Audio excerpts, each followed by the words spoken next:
Hello friends, આપણે આજે કેરીનું ખાટું અથાણું બનાવીશું। એના માટે અહીંયા અમે રાજાપુરી કેરી આ રીતે આપણે સૌપ્રથમ છોલી લેવાની છે।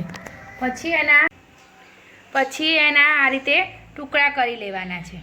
હવે આપણે જે ટુકડા કર્યા હતા એમાં આપણે હળદર મીઠું એડ કરીશું। 1 ચમચી જેટલી અહીંયા હળદર એડ કરીશું અને 2 ટેબલસ્પૂન જેટલું આપણે મીઠું એડ કરીશું। હવે આ ટુકડામાં જે આપણે હળદર મીઠું એડ કર્યું તો હવે આ રીતે ઉછાળી લઈશું।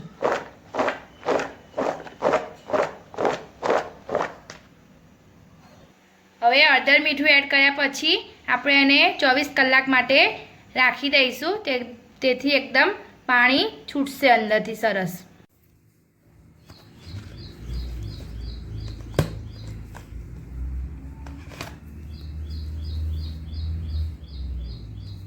એના માટે અમે એક વાસણ લીધું છે। હવે એમાં આપણે તેલ એડ કરીશું। આપણે 500 ગ્રામ કેરી લીધી હતી એના સામે 250 ગ્રામ જેટલું સિંગ તેલ લઈશું। પછી આપણે ગેસ ઓન કરીશું અને તેલને ગરમ કરી લઈશું। તો આપણું તેલ ગરમ થઈ ગયું છે। એમાં આપણે અડધા નંગ જેટલું સૂકું લાલ મરચું એડ કરીશું।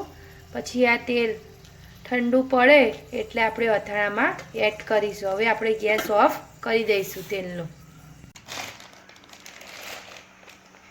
તો આપણે કેરીના ટુકડા જે વાસણમાં અથાણું નાખવાનું છે તે વાસણમાં લઈ લીધા છે। પછી એમાં આપણે 2 ચમચી જેટલો આચાર મસાલો એડ કરીશું।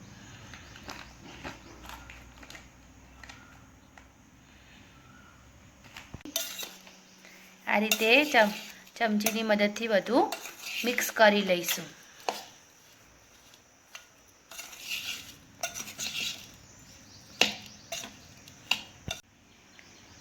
તો બધું મિક્સ થઈ ગયું છે।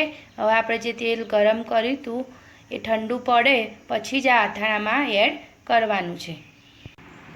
હવે આપણે અથાણામાં જે તેલ ગરમ કર્યું હતું એ હવે ઠંડુ પડી ગયું છે। હવે આપણે અથાણામાં એડ કરીશું।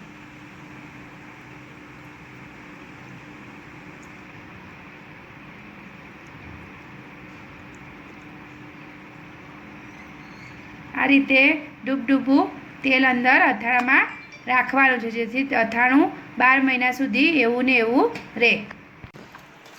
પછી તેલ એડ કરીને આ રીતે બધું મિક્સ કરી દેવાનું છે અને 3 દિવસ સુધી આપણે આ તપેલીમાં જ રાખીશું। પછી બરણીમાં ભરીશું।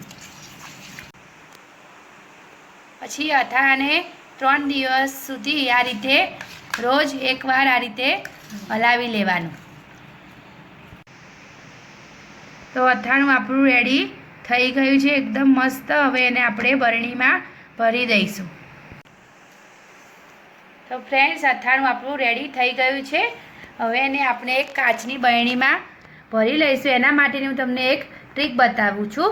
12 મહિના સુધી અથાણું એકદમ સરસ રહે। એના માટે બરણીમાં આપણે અંદરની સાઈડ દિવેલ લગાડી દેવાનું છે આ રીતે, જેથી તમારું અથાણું 12 મહિના સુધી એકદમ મસ્ત રહેશે એવું ને એવું જ।